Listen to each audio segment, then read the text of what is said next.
June 27th, 1996. Anne Marie Fahey, a vibrant 30-year-old scheduling secretary to the governor of Delaware, vanished without a trace.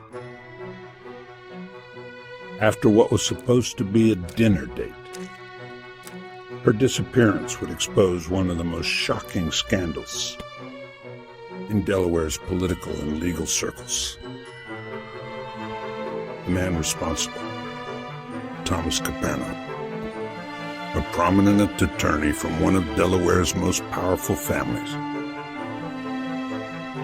A man who seemed to have everything: wealth, status, a beautiful wife, and 4 daughters. But beneath his polished exterior lurked something sinister.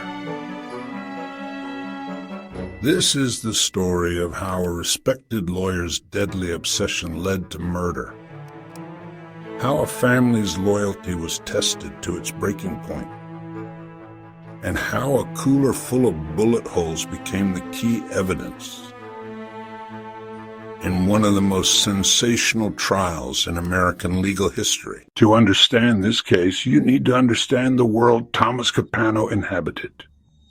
In Delaware, the Capano name carried weight. The family had built an empire in construction and real estate, making them one of the most influential families in the state.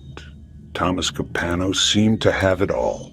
He was a successful attorney, well-connected in Delaware's tight-knit political circles, married to his college sweetheart, Kay, and the father of 4 daughters. On the surface, he appeared to be living the American dream.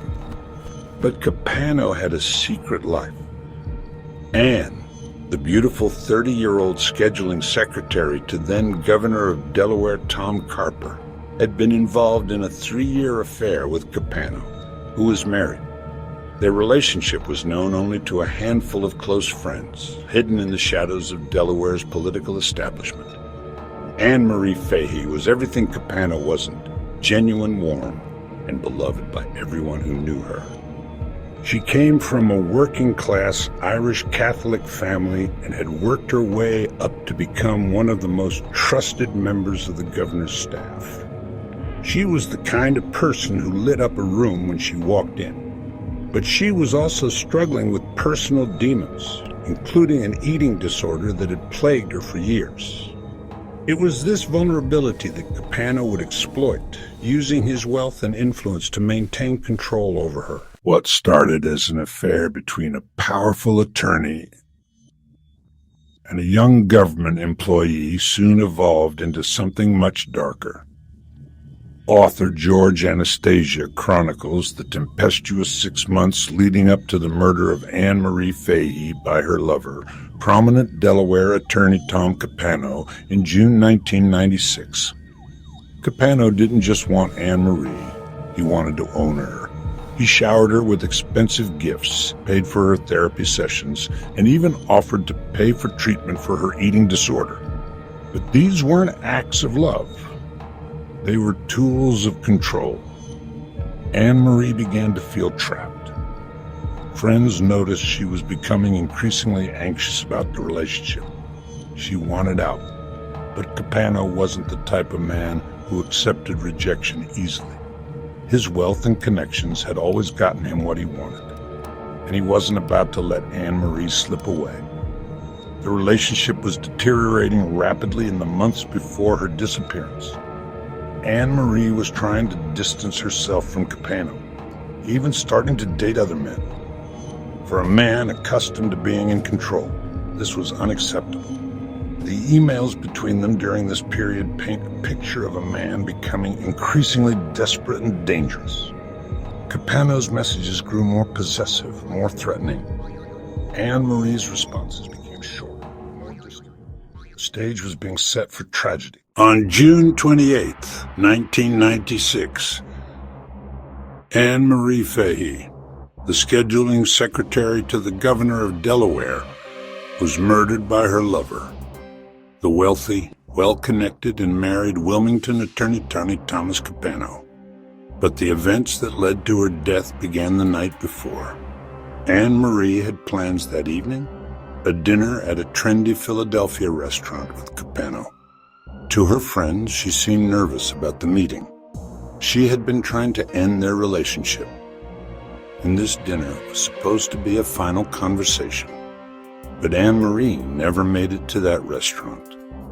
According to Capano's later testimony, she came to his rented apartment in Wilmington instead.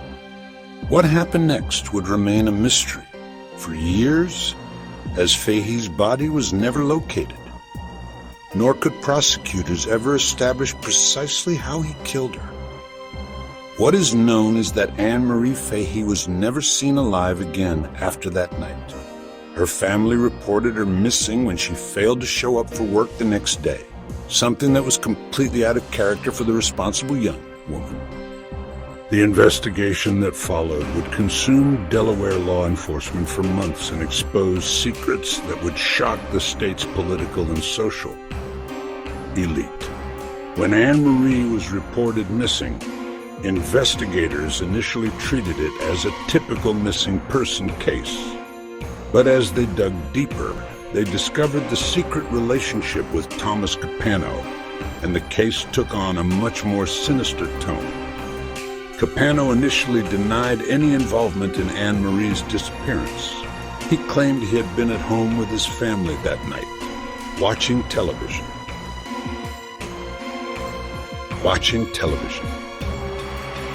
His story seemed plausible. He was, after all, a respected attorney with no criminal record. But investigators weren't buying it. They knew about the affair. They knew about the controlling nature of their relationship. And they knew that Anne Marie had been trying to break free. All roads led back to Thomas Capano. The problem was evidence. Without a body, without witnesses, without a body, without witnesses, without any physical proof of what had happened, building a case against Capano would be nearly impossible. He had money, power, and the best lawyers in the state. The investigation seemed to be hitting dead ends at every turn. That's when investigators decided to focus on Capano's family. If he had committed murder, he would have needed help disposing of the body. And in the tight-knit Capano clan, family loyalty ran deep. Thomas Capano had two brothers who were about to face the ultimate test of family loyalty. Louis Capano Jr. and Gerard Jerry Gary Capano had always stood by their brother. But now they were being asked to potentially lie to federal investigators in a murder case. The breakthrough came when investigators focused on Jerry Capano's boat. Jerry owned a boat, and when it was sold, its two anchors were missing. This detail would prove crucial to the investigation. Jerry had sold the boat to a local buyer, and they obtained permission to search the boat from the new owner. No evidence turned up. However, the new owner told investigators that when Jerry sold him the boat, he did so without any anchors. Missing anchors from a boat might seem like a small detail, but to investigators, it suggested something sinister. Under intense pressure from federal investigators, Jerry Capano's resolve finally cracked. What Jerry Capano told investigators would shock even the most experienced homicide detectives. Gerard Capano, the defendant's brother, testified that he and Capano had dumped Fahey's body, stuffed in a cooler 60 miles off the New Jersey coast. According to Jerry's account, Thomas had called him in desperation on the night of June 27th. When Jerry arrived at his brother's apartment, he was horrified to discover what had happened. There was also a rug rolled up. When they lifted the heavy cooler together, Jerry heard what sounded like ice inside. But it wasn't ice in that cooler. It was Anne Marie Fahey's body. The brothers loaded the cooler onto Jerry's boat and headed out into the Atlantic Ocean. Using nylon rope he had found on board, Tom Capano secured the anchors and the chain to the body. Then he tilted the cooler and allowed the remains of the woman he had once loved to slip out into the water. The detail that would prove most damaging to Thomas Capano's defense was what happened to the cooler itself. Rather than keep it as evidence of their crime, the brothers decided to destroy it by shooting it full of holes and throwing it overboard. In one of the most incredible twists in criminal history, this same cooler, empty but full of bullet holes, was later recovered by a fisherman. The very piece of evidence that Capano thought he had destroyed forever was now sitting in a courtroom as Exhibit 8.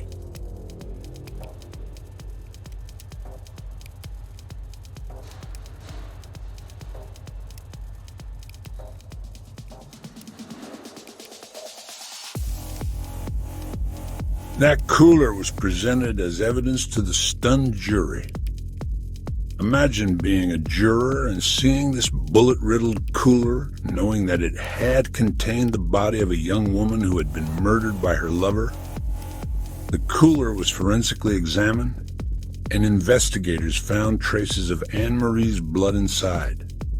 But even more damaging was the testimony from Gary Capano, who had agreed to cooperate with prosecutors in exchange for a lighter sentence. The evidence was circumstantial but overwhelming. Capano tried to pin Fahey's death on another lover. In a desperate attempt to avoid conviction, Capano's defense team came up with an extraordinary story. Suddenly, his dream team's story was that Miss Fahey was tragically shot by the other girlfriend, Debbie McIntyre, who had showed up at Capano's apartment in a jealous rage. Or maybe it was an accident. This new story was a complete reversal from his original claims of innocence. After maintaining for years that he had nothing to do with Anne-Marie's disappearance, Capano was now admitting that she had died in his apartment, but claiming it was someone else who had pulled the trigger. The jury wasn't buying it. In January 1999, after deliberating for several days, the jury reached their verdict. In January 1999, the jury found Capano guilty of murder. Shortly after that, now retired Superior Court Judge Bill Lee sentenced Capano to death. The conviction of Thomas Capano sent shockwaves through Delaware's elite circles. A man who had once been part of the state's most powerful family was now on death row, convicted of murdering his lover. But the case had destroyed more than just Thomas Capano's life. The Capano family, once one of Delaware's most respected clans, was now torn apart by scandal and betrayal. Jerry Capano's decision to cooperate with prosecutors had saved him from a murder conviction, but it had also destroyed his relationship with the brother he had tried to help. Anne-Marie Fahey's family finally had justice, but they would never have closure. Her body was never recovered from the Atlantic Ocean, denying them the chance to lay her to rest properly. Following an exhaustive investigation, prominent Delaware lawyer Thomas Capano was sentenced to life in prison for the murder of his lover in June 1996. He would spend the rest of his life behind bars, dying in prison in 2011 at the age of 61. The Thomas Capano case serves as a chilling reminder that evil can hide behind the most respectable facades. A successful lawyer, a prominent family man, a pillar of the community, Thomas Capano appeared to be everything society values. But beneath that polished exterior was a man capable of the most heinous acts. Anne-Marie Fahey deserved better than to become the victim of a powerful man's obsession. She was a bright, caring young woman whose life was cut short by someone who claimed to love her but was actually consumed by the need to control her. The case also demonstrates the power of family loyalty and its limits. Jerry Capano's decision to help his brother dispose of a body nearly made him an accessory to murder. But ultimately, his conscience wouldn't allow him to let his brother escape justice. Today, Anne-Marie Fahey is remembered not as a victim, but as a vibrant young woman who touched the lives of everyone who knew her. Her story serves as a reminder that domestic violence and controlling relationships can be found in any social class, Any family, any community. What are your thoughts on cases like this? How do we recognize the warning signs of controlling, obsessive relationships? Let me know in the comments below, and don't forget to subscribe for more true crime content. Thanks for watching, and remember, behind every powerful facade, there may be secrets that could destroy lives.